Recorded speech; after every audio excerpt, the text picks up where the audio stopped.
Solar equipments import பண்ணுறதுக்கு பேசிக் customs duty பற்றி government என்ன லேட்டஸ்ட்டாக முடிவு எடுத்துருக்குறாங்க, இந்தியாவில் எலக்ட்ரிக் வெஹிக்கிள்ஸ் ப்ரொமோட் பண்ணுறதுக்கு கவர்மெண்ட் என்னெல்லாம் பிளான் பண்ணிகிட்டு இருக்கிறாங்க, ஒரு மிகப்பெரிய ஆயில் கம்பெனி ஆயில் இல்லாமல் இன்னொரு ப்ராடக்ட் மூலமாக எப்படி ப்ராஃபிட்ஸ் இன்க்ரீஸ் பண்ணலாம் அப்படின்னு பிளான் பண்ணிட்டு இருக்கிறாங்க.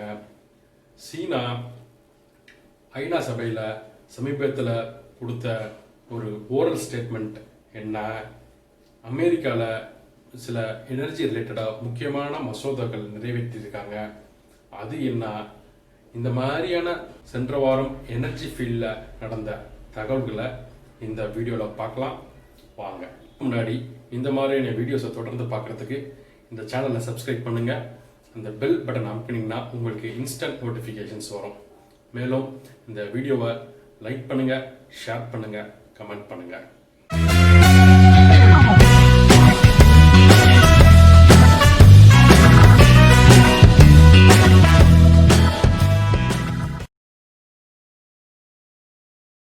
$2060 நாங்கள் கார்பன் நியூட்ரலிட்டி அடைஞ்சிருவோம் அப்படின்னு சீன அதிபர் ஜைபிங் சொல்லியிருக்கிறாரு. கார்பன் நியூட்ரலிட்டி அப்படின்னா எந்த அளவுக்கு ஒரு நாடு சுற்றுச்சூழல் மாசு ஏற்படுத்துதோ அதை முற்றிலுமாக நிராகரிக்கிற அளவுக்கு கிரீன் எனர்ஜி ஜென்ரேஷன் இருக்கும். இதுதான் கார்பன் நியூட்ரலிட்டி அப்படிங்கிறது. சீன அதிபர் ஐநா சபையில் 2060 நாங்கள் கார்பன் நியூட்ரலிட்டி அடைஞ்சிருவோம் அப்படின்னு சொல்லியிருக்கிறார். ஆனால் கொரோனா வந்ததுக்கப்புறம் பார்த்தீங்கன்னா அவங்க நிறையா கோல் பேஸ்டு எனர்ஜி தான் ஜென்ரேட் பண்ணிகிட்டு இருக்கிறாங்க. அப்புறம் எப்படி இந்த கார்பன் நியூட்ரலிட்டியை அடைய போகிறோம் அப்படின்னு ஒரு கிளியர் பிளானும் கொடுக்கல, வெறும் வார்த்தையில் மட்டும்தான் சொல்லியிருக்கிறாரு. ஸோ சீனாக்குள்ளே என்ன நடக்குதுன்னு பொதுவாகவே நமக்கு தெரியாது. இது நிஜமாலேயே அவங்க சீரியஸாக எடுத்து பண்ண போகிறாங்களா இல்லை வெறும் வெற்று வார்த்தையா அப்படின்னும் தெரியல. ஏற்கனவே சீனா மேலே நிறையா புகார் இருக்குது. ஏன்னா உலகத்தில் ஏற்படுற மாசுக்கு 25% சீனா தான் காரணம் அப்படின்னு சொல்கிறாங்க. ஸோ சீரியஸாக சீனா இதை கன்சிடர் பண்ணி 2060 கார்பன் நியூட்ரலிட்டி அடைஞ்சிருவாங்களா இல்லையா அப்படின்றத பொறுத்திருந்து தான் நம்ம பார்க்கணும். அமெரிக்க பாராளுமன்றத்தில் ஒரு முக்கியமான மசோதா நிறைவேற்றியிருக்கிறாங்க. அதில் என்ன சொல்கிறாங்க அப்படின்னா, அமெரிக்காவில் க்ளீன் எனர்ஜி அப்புறம் எனர்ஜி எஃபிஷியன்சியை ரொம்பவும் அதிகப்படுத்தணும் அப்படின்னு சொல்லியிருக்கிறாங்க. அதுக்கப்புறம் முக்கியமாக என்ன சொல்கிறாங்க அப்படின்னா, இந்த ஏசி ஃப்ரிட்ஜில் இருக்கிற கூலண்ட், அதாவது ரெஃப்ரிஜரண்ட் மாற்றணும். இப்போ இருக்கிற ரெஃப்ரிஜரண்ட் சுற்றுச்சூழல் மாசுக்கு முக்கிய பங்காற்றுது. இனிமே தயாரிக்கப்படுற ஃப்ரிட்ஜ்லேயும் ஏசிலையும் இந்த மாதிரி சுற்றுச்சூழலுக்கு மாசு ஏற்படுத்தாத மாதிரி உள்ள ரெஃப்ரிஜரண்ட்டை தான் யூஸ் பண்ணணும் அப்படின்னும் அந்த மசோதாவில் வலியுறுத்தி இருக்கிறாங்க. ஃபேம், அதாவது faster adoption and manufacturing of hybrid and electrical vehicles அப்படின்ற ஸ்கீமும் கீழமாக கவர்மெண்ட் ஹைப்ரிட் அண்ட் எலக்ட்ரிக்கல் வெஹிக்கிள்ஸ்க்கு நிறையா சலுகைகள் கொடுத்துட்டு இருந்தாங்க. இந்த சலுகையில் டிசம்பர் 31, 2020 வரைக்கும் நீட்டி வச்சிருக்கிறாங்க. அதே சமயம் கோவா, மகாராஷ்டிரா, குஜராத், சண்டிகர் ஆகிய மாநிலங்களுக்கு 670 எலக்ட்ரிக்கல் பஸ்ஸஸை சாங்ஷன் பண்ணியிருக்காங்க. குஜராத், மத்திய பிரதேஷ், தமிழ்நாடு, கேரளா, போர்ட் பிளேர் ஆகிய இடங்களுக்கு 241 சார்ஜிங் ஸ்டேஷன்ஸ், அதாவது இந்த எலக்ட்ரிக்கல் வெஹிக்கிள்ஸை சார்ஜ் பண்ணுறதுக்கான ஸ்டேஷன்ஸை சாங்ஷன் பண்ணியிருக்காங்க. இந்த 241 சார்ஜிங் ஸ்டேஷன்ஸில் 25 தமிழ்நாட்டில் திருச்சியில் கொண்டு வர போகிறாங்க. இந்த சார்ஜிங் ஸ்டேஷனை சோலார் மூலமாக பவர் பண்ணி சோலார் சார்ஜிங் ஸ்டேஷனாக கொண்டு வர முடியுமா அப்படின்றது சோலார் இண்டஸ்ட்ரிக்கு ஒரு வாய்ப்பாக இருக்குன்னு நம்புகிறேன். இந்த வாய்ப்பை சோலார் இண்டஸ்ட்ரி எப்படி பயன்படுத்திக்க போகுது அப்படின்றத நம்ம பொறுத்திருந்து தான் நம்ம பார்க்கணும். எலக்ட்ரிக் வெஹிக்கிள் இண்டஸ்ட்ரியை ஊக்குவிக்கிற மாதிரி நிட்டி ஒரு டிராஃப்ட் ப்ரொபோசலை கொண்டு வந்திருக்கிறாங்க. அதில் என்ன சொல்கிறாங்க அப்படின்னா, பேட்ரி மேனுஃபேக்சரிங் ஃபெசிலிட்டியை இன்க்ரீஸ் பண்ணுறதுக்கு கவர்மெண்ட் கிட்டத்தட்ட 33,000 கோடி இன்சென்டிவ்ஸ் தரணும் அப்படின்னு சொல்லியிருக்கிறாங்க.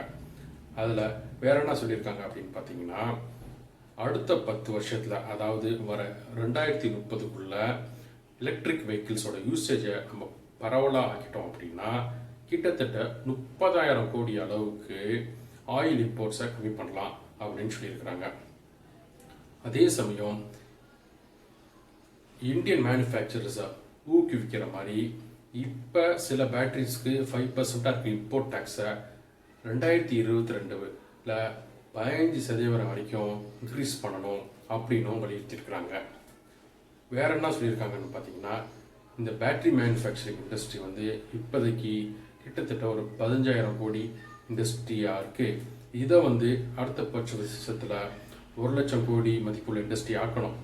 அதுக்கு இப்போ உள்ள மேனுஃபேக்சரிங் கெப்பாசிட்டியான 50 கிகாவாட் ஹவர்லேருந்து 230 கிகாவாட் ஹவர் மேனுஃபேக்சரிங் கெப்பாசிட்டியை இன்க்ரீஸ் பண்ணணும் அப்படின்னும் வலியுறுத்தியிருக்கிறாங்க.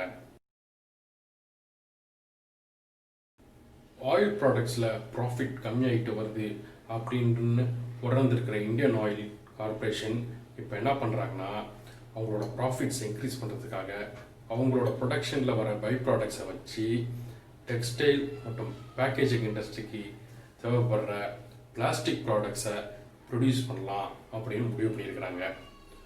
20வது நூற்றாண்டை கோலோச்சின ஆயில் இண்டஸ்ட்ரிக்கு இப்போ ப்ராஃபிட்ஸ் கம்மியாகிறத பார்த்துட்டு இருக்கிறாங்க.